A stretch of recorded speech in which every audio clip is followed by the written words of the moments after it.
따라해 주시기를 바랍니다. 말씀의 깊은 데로 가서 그물을 내려 고기를 잡으라.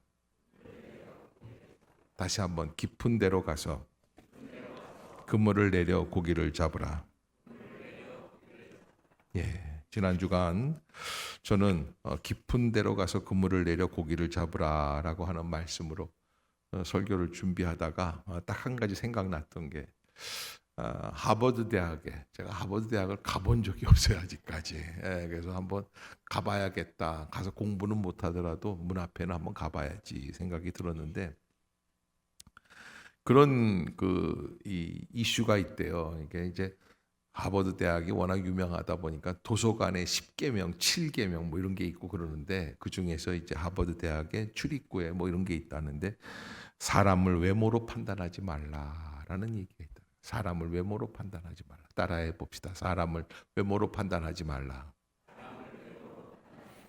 옆에 사람 한번 보시고 나를 외모로 보지 마세요. 외모보다 속이 더 깊을 수 있죠.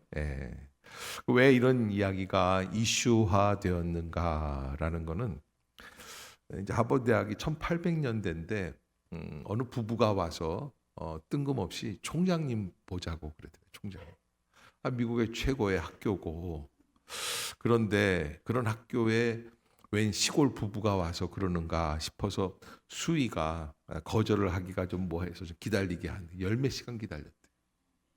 총장이 나중에 왔는데 와가지고서는 이렇게 보니까 옷이 입은 게 남루하다 보니까 그냥 코웃음 친 거예요. 당신이 뭔데 나를 미국 대통령도 만나기 힘든데 왜 그럴까? 뭐 이런 속 생각으로 대했는데 부부가 뜬금없이 이런 얘기를 하는 거예요.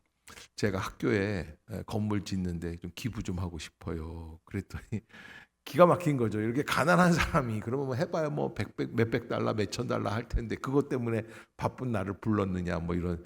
저는 그래도 됩니다. 저는 하버드 대학 총장이 아니기 때문에 얼마든지 불러서 사용해 주셔서 이렇게 기부하시면 되는데. 그러니까는 이제 그 부부가 도대체 이 건물 하나 짓는데 얼마나 드는데 그렇게 뻑이십니까? 그러니까 이게 뭐 건물 한 덩어리에 뭐 400만 불, 500만 불, 뭐 큰 거는 700만 불도 간다. 그러니까는 이렇게 듣고 있다가 부인이 그러더래요. 여보, 그 얼마 안 가네. 가서 우리가 직접 짓자. 그리고 가서 지은 게 미국의 서부를 대표하는 스탠포드 대학. 세상에 그 사람이 그날 몇 천만 달러를 쏟아 부으려고 하버드 대학 앞에까지 갔는데 어떻게 사람을 봤기 때문에? 외모로 봤기 때문에. 저는 오늘 장로 선거를 앞두고 그런 생각이 들었어요. 사람을 외모로 봐서는 큰 실수하지.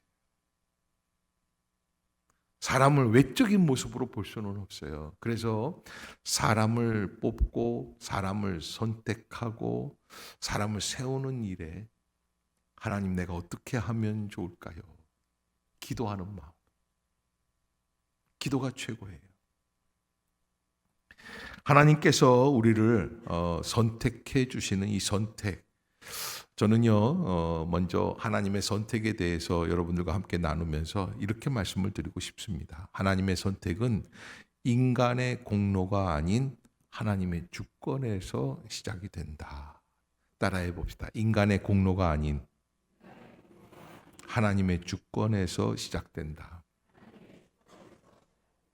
여러분, 하나님의 주권에서 시작된다. 인간의 공로가 아니다라는 뜻에서 무슨 의미가 있냐면 외적으로 사람의 능력을 가지고 함부로 평가하지 말라는 거예요. 공부 잘하는 사람이 신앙생활 잘하고 그러지를 않는다는 거예요. 능력이 많으면, 돈이 많으면 그게 하나님의 뜻이, 하나님의 역사를 이룰 수 있는 길이 아니라는 거예요. 그래서 인간의 공로가 아니라 하나님의 주권에서 시작이 된다. 전에 어느 교회, 강남에 있는 큰 교회입니다. 교회를 잘 지었습니다. 뭐 한 20여 년 전에 한 100억 넘게 해서 지었으니까요. 근데 그게 한 사람 돈에 의해서 지었어요. 한 사람 돈에. 그리고 그 지은 장로님이 자기 사무실을 교회 안에다가 지었어요. 그리고 회사에 나가서 회장 노릇하다가 교회 와서도 또 거기서도 또 자기 업무 보고. 왜? 자기가 지었으니까 자기 방이 있으니까. 목사님 방 위에다가 지었어요. 그런데 여러분, 그 회사 망했어요. 도망갔어요. 도망갈 때 어떻게 했냐면 세무서에서 찾아가고 그랬는데 그 방에 숨어 있다가 걸렸어요. 무슨 창피해요, 그게. 그래서 여러분, 우리가 한 가지 전적으로 알아야 되는 것, 하나님의 선택은 우리의 능력, 가문, 성과, 인기, 재능 이런 것들이 아니라 전적인 하나님의 주권적 사랑에서 시작이 된다. 주권적 사랑의 시작이라는 건 뭐예요? 이유가 없어요. 은혜의 선택이에요. 창세기 12장에 보면 아브라함을 하나님이 선택해 주시는데 사실은 아브라함이 경건하거나 뛰어나서 그를 불러주신 게 아니라는 거예요. 그는 뜻밖에도 그의 아버지 데라라는 사람은 우상을 만들던 사람이었다. 우상장수였어요. 그런데 하나님께서는 그 우상장수의 아들이 변화되어서 하나님께서 세워가실 구원의 역사의 출발점이 되는 거예요. 내 본토 친척 아비 집을 떠나 내가 내게로 지시할 땅으로 가라. 그리하면 내가 내게 복을 주고 복의 근원이 되고 내 자손을 하늘의 별과 같이 땅의 모래알 같이 많게 하리라. 참 있을 수 없는 축복. 그래서 세계 모든 사람들이 3대조 할아버지 이름은 기억을 못해요. 저도 3대조 할아버지 이름은 기억을 못해요. 그런데 아브라함 이름은 알아요, 몰라요? 전 세계가 다 알고 있어요. 모세 또한 마찬가지입니다. 출애굽기 3장에서 하나님이 그를 선택해서 불러주시는데 그때 부르셨을 때의 시점을 보면 모세는 40에서 왕자로 생활하는 40년간 생활하던 궁전에서 도망가요. 도망자. 애굽 사람을 죽였다는 도망자. 그리고 실패 속에서 미디안 광야에서 여인 십보라라고 하는 여인을 하나 만났는데 그 십보라라는 여인이 얼마나 극성이고 참, 이 여자 극성인 여자 만나면 피곤합니다. 웃는 사람이 아무도 없는 거 보니까 얼마나 찌들려 살았으면 웃지도 못하고. 네. 십보라가 그렇게.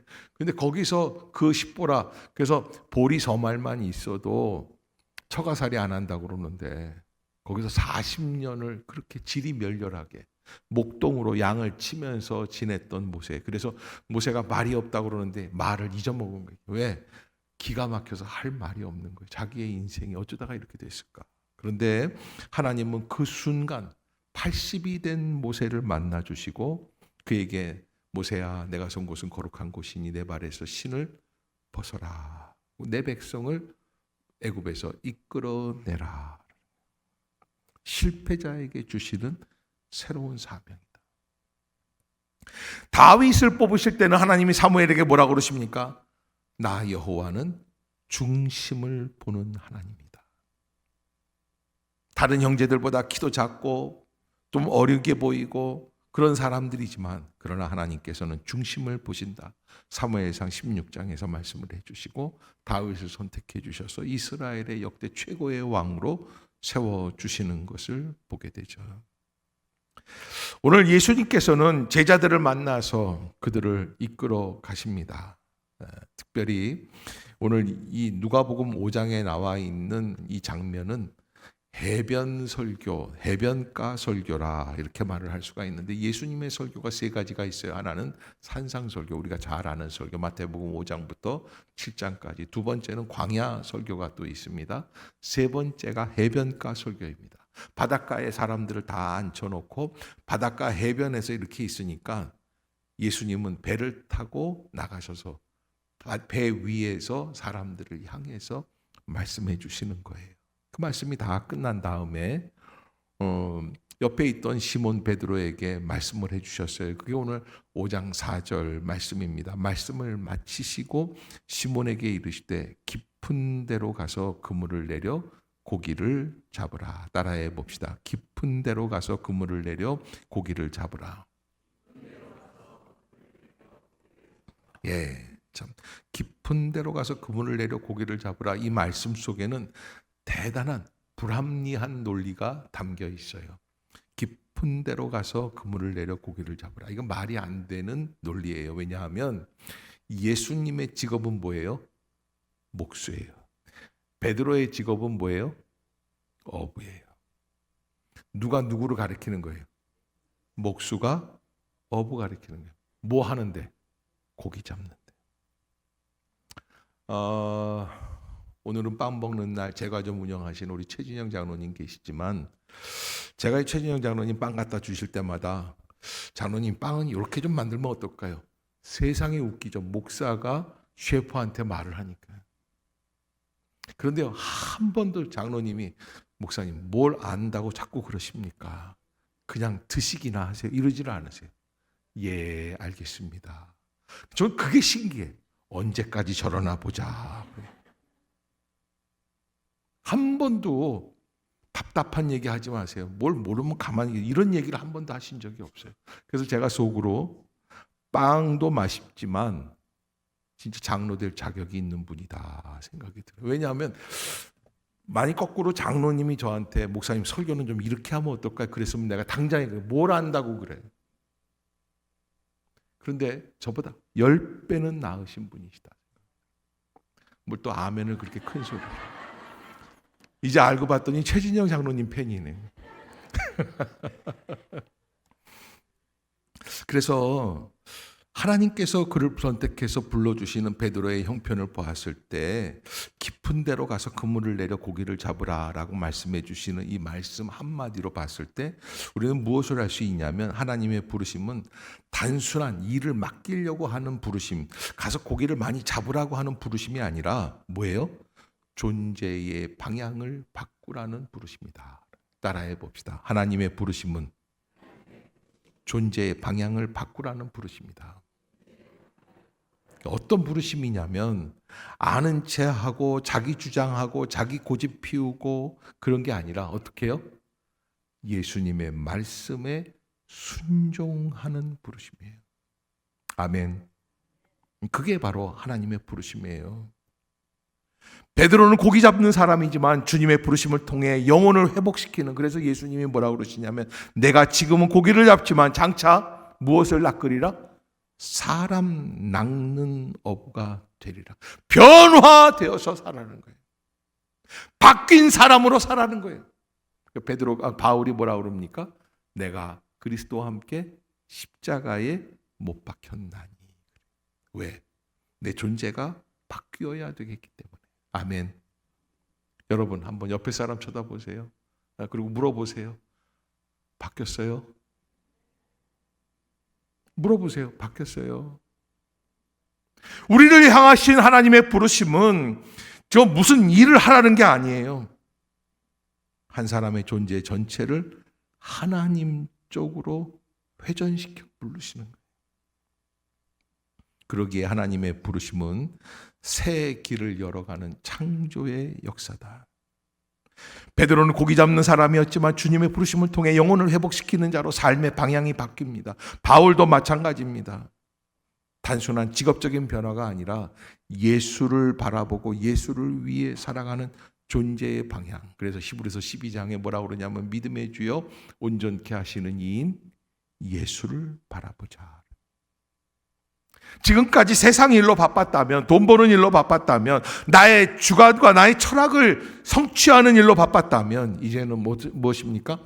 주님이 말씀하시고 주님이 원하시는 것을 향해서 나를 헌신하는 삶으로 나아가는 것이죠. 그래서 보네포 목사님은 이런 이야기를 했습니다. 부르심은 나를 위한 삶에서 하나님을 위한 삶으로 이동하는 사건이다. 따라해 봅시다. 부르심은 나를 위한 삶에서 하나님을 위한 삶으로 이동하는 사건이다. 아내는 김치찌개 좋아하고 남편은 된장찌개 좋아하면 김치찌개 끓여야 돼요? 된장찌개 끓여야 돼요? 예. 이게요, 나이마다 달라요. 저렇게 70 넘으신 분들은 된장찌개 끓여야 된다고 그러는데요. 60까지 보면은요, 김치찌개 끓여요. 여러분 자신을 위해 살지 말고 남을 위해 살 수 있는 마음이 시작이 되어야 돼요. 거기에서 은혜가 있어요. 내가 무엇을 하겠다라는 게 아니라 하나님이 나에게 무엇을 원하시는가.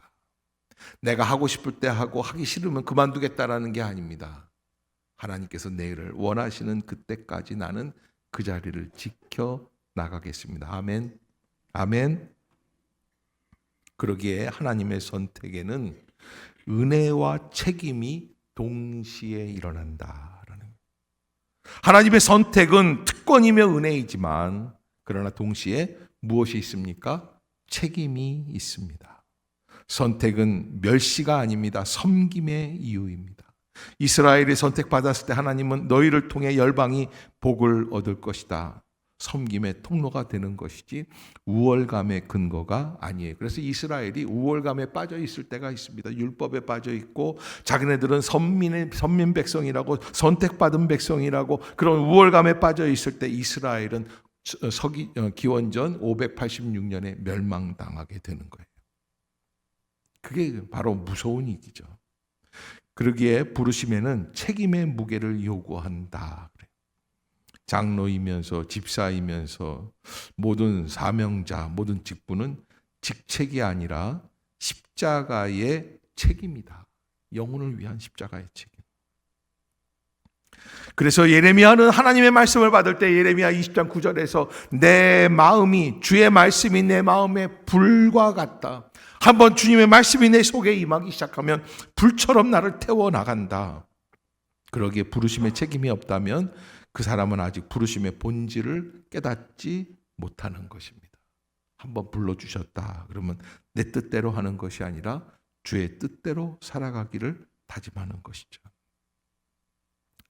제가 아는 목사님, 제가 몇 번 얘기를 드렸는데 서울대 나오셔서 서울대 행정학과 3학년 때인가 행정고시 합격해가지고 사무관으로 5급 공무원으로 과천에서 근무하는데 한 번은 친구가 장신대 장로회 신학대학 갔다고 놀러 오라고 그래서 친구랑 밥을 먹을 겸 점심때 갔는데 친구 만나서 잘 얘기하고 밥 먹고 왔는데 집에 들어갔는데 그날 좀 이상했어요. 뭐가 이상한가 봤더니 머리가 안 아팠어요. 그날. 그거 이상하네. 내가 이거 서울대 들어가면서 공부하기 시작을 해서 머리가 계속 아팠었는데 그날따라 머리가 안 아픈 거예요. 그러니까 이 똑똑한 사람들은 골치 아파요. 다음날 당장에 가서 실험해 보는 거예요. 거짓말처럼 차를 타고 장신대 들어가는데 머리가 안 아파. 그래서 이 사람이 나왔더니 다시 아파. 그래서 들어가면 안 아프고 나오면 차를 가지고 몇 번을 그리고 몇 메다가 그러니까 과학적이니까 몇 메다 떨어지면 안 아프고 몇 메다 이걸 다 검사를 했대요. 근데 그렇게 검사하고 나는 그렇게 검사 안 하고 그냥 신학대학 갔거든요.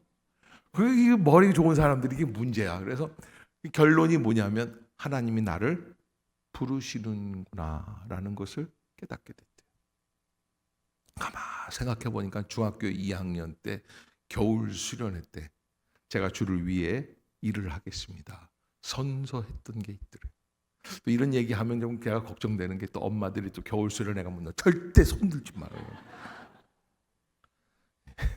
여러분 아무리 내가 손들어도요 그랬잖아요. 하나님이 쓰시려고 할 때 쓰시는 거예요.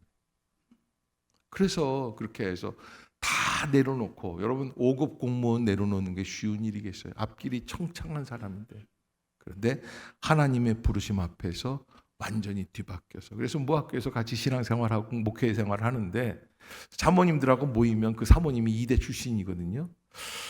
아주 뭐 얼굴도 예쁘시고 돈도 많은 부잣집 딸이에요. 그래서 옷도 그분이 입는 거는 좀 다르게 입더라고요. 그런데 항상 자기는 사기 결혼했다고. 그래서 무슨 사기 결혼이니까 아니 5급 사무관 보고 결혼했는데 나중에 보니까 뭐가 된 거예요. 이게 뭡니까? 뭐 그러면서 맨날 그래요.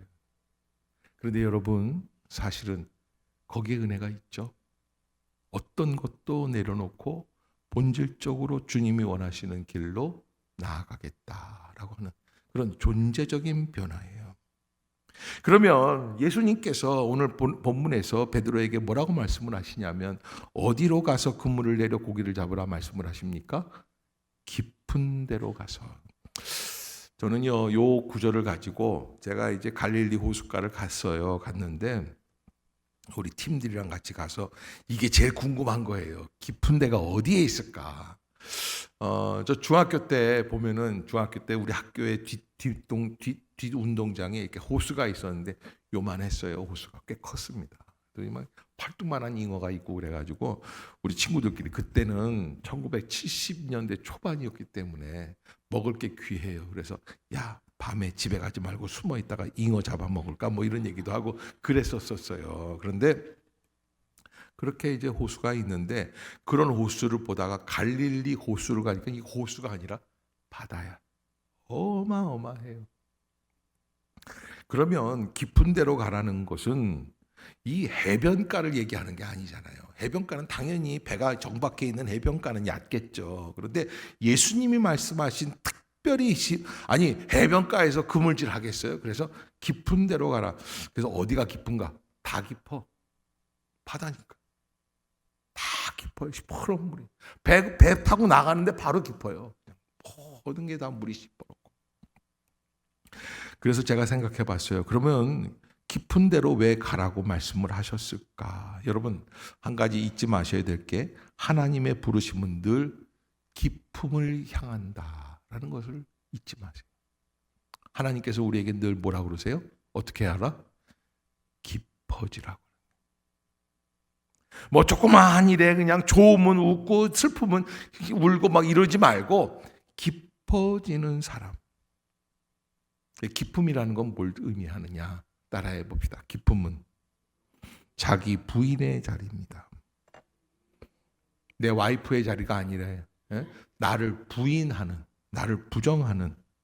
베드로는 실패의 밤을 지나 예수님의 말씀 앞에서 자신을 내려놓는 영적 자아를 경험하게 됩니다. 말씀에 의지하여 그물을 내리다. 생각지도 못한 대답이에요. 왜냐하면 베드로 자기는 예수님보다 고기를 훨씬 더 잘 잡아요. 비록 지난 밤에는 고기를 잡는데 실패했지만 그러나 베드로는 갈릴리 호숫가에서 고기를 잡는 달인 중에 달인입니다. 뭐든지 잘할 수 있습니다.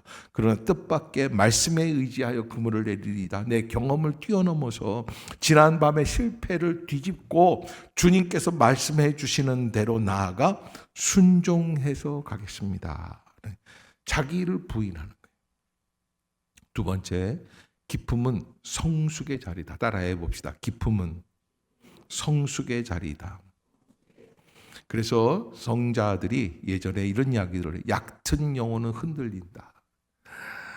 목사님 김 집사 삐졌어요. 박 집사 안 나온대요. 뭐 맨날 제가 지난주에도 말씀드렸나요? 교회를 나오고 안 나오는데 교회를 끊는다. 학원 끊는 것처럼. 여러분 그거는 영적인 은혜를 모르는 거예요. 교회는 끊을 수 있다고 끊는 게 아니에요. 여러분 그럴 수 있어요? 예를 들어서 나는 엄마하고 나를 끊을게. 끊어져. 끊을래야 끊을 수가 없어요. 얕은 영혼은 흔들립니다. 그러나 깊은 영혼은 하나님 안에서 흔들리지 않는다. 따라해 봅시다. 깊은 영혼은 주님 안에서 흔들리지 않습니다. 장로와 같은 지도자들, 리더는 능력으로 하나님이 부르시는 게 아니라 영혼의 깊이에서 평가되어야 한다. 저는 그래서 신앙도 좋지만 인격이 좋아야 된다 생각을 해요. 기도의 깊이, 말씀의 깊이, 그 다음에 더 나아가서는 사랑의 깊이, 인내의 깊이. 야비한 사람, 비웃는 사람, 남 판단 잘하는 사람, 평가 잘하는, 잔소리 심한 사람. 그럼 내가 얼마나 힘들겠어. 굉장히 웃을 줄 알았는데 좀 힘들어라 그러는 거예요. 선택과 부르심은 개인을 넘어 공동체 전체를 위한 것이기에 여러분들이 하나님 앞에서 한 사람을 불러주셔서 공동체 위에 세워주시는 하나님의 섭리를 알 수 있어야 합니다. 그러니까 가장 중요한 것은 교회를 바르게 세워가기 위한 부르심이다라고 하는 것이고요. 우리가 한간에 이런 얘기들을 할 때가 있어요. 장로. 그래서 우리가 대한예수교 장로회잖아요. 프리스비테리안 처치라고 그래요. 장로 교회예요. 그래서 이런 말을 해요. 어느 장로님들이 이런 저한테 그런 얘기. 목사님, 장로교회 교회 주인은 누굽니까? 장로라고 그러는 거예요. 그래서 제가 속으로 싸가지가 없다 생각이 들었는데 여러분 이 장로교회 프리스비테리안이라고 하는 이거 정치적인 형태인데 이 형태가 시작이 된 게 영국의 스코틀랜드 북장로교회라고 하는 교회에서 출발을 했는데 지금 영국 가보면요. 스코틀랜드 북장로교회 교회가 남아있을 물을 필요도 없어요. 안 남아있어요. 교회가 없어요. 그런 식으로 했다가는 다 문 닫게 돼 있는 거예요. 민주주의, 민의를 반영하는 것이 장로가 될 수 있을 수는 있지만 그렇게 했더니 200년 지나니까 교회가 문을 닫더라는 거예요. 교회는 민주주의라기보다는 하나님 중심주의. 장로는 목사를 감시하는 체제로 목사님한테 이렇게 얘기를 해, 저렇게 해, 교회는 이걸 바꿔야 돼 저렇게. 여러분 쓸데없는 걱정하지 마세요. 목사가 무슨 일을 결정할 때 그렇게 쉽게 할 수 있는 게 아니에요. 이번에도 이게 공동의회가 갑자기 이루어지죠. 그러니까 뭐 일을 하는데 이게 갑자기 우리는 몇 달 동안 말없이 기도했어요. 몇 년을 기다리는 거예요. 때가 돼서 하는 거예요. 그러기에 장로라는 것은 목사를 감시자로서 생각하는 게 아니라 하나님 안에서 돕는 동역자로 불러 세워주시는 거예요. 아멘. 여러분들이 꼭 잊지 마세요. 여러분 그 감시자의 역할을 하는 분들이 있어요. 보면은요 교회 집에서도요 부부가 나이가 들어서 이렇게 되면요 감시하는 분들이 있어요. 돈을 어디다 쓰나? 어떤 남자는 그냥 뭐 해가지고서는 월마다 뭐 좀 생활비 들어오고 이럴 때마다 가계부 갖고 와. 70이 넘은데도 가계.